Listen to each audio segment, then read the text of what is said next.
ওনারা তো অতি দ্রুত মানে কাজটা করছে, এটার জন্য তো আমরা ধন্যবাদ তো জানাই হাজার কোটি বার।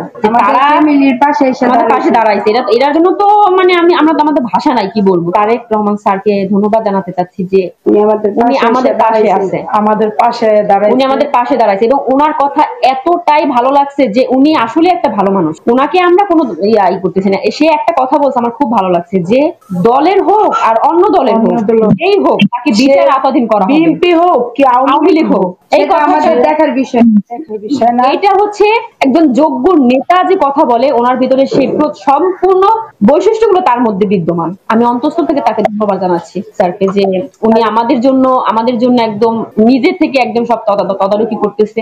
ওনাকে আন্তরিকভাবে ধন্যবাদ জানাচ্ছি।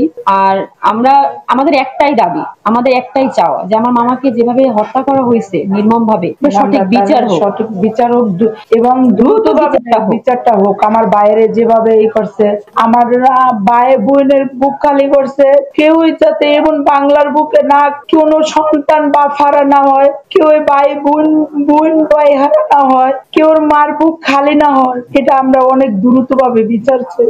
আমরা চাচ্ছি ওনারা তো অতি দ্রুত মানে কাজটা করছে, এটার জন্য তো আমরা ধন্যবাদ তো জানাই হাজার কোটি বার। তারা ফ্যামিলির পাশে আমাদের পাশে দাঁড়াইছে, এটার জন্য তো মানে আমরা আমাদের ভাষা নাই কি বলবো। কিন্তু আমরা চাচ্ছি যে যারা যারা অপরাধী প্রত্যেককে আইনের আওতাধীন করা হোক। আমরা এতে সন্তুষ্ট, কারণ কিছুদিনকে এই অল্প সময়ের মধ্যে যে 7 জন আসামিকে ধরতে সক্ষম হয়েছে, এর জন্য আমরা পুলিশ, র্যাব, সেনাবাহিনী সবার কাছে কৃতজ্ঞ যে ওনারা অনেক অ্যাক্টিভ হয়ে কাজ করতেছে।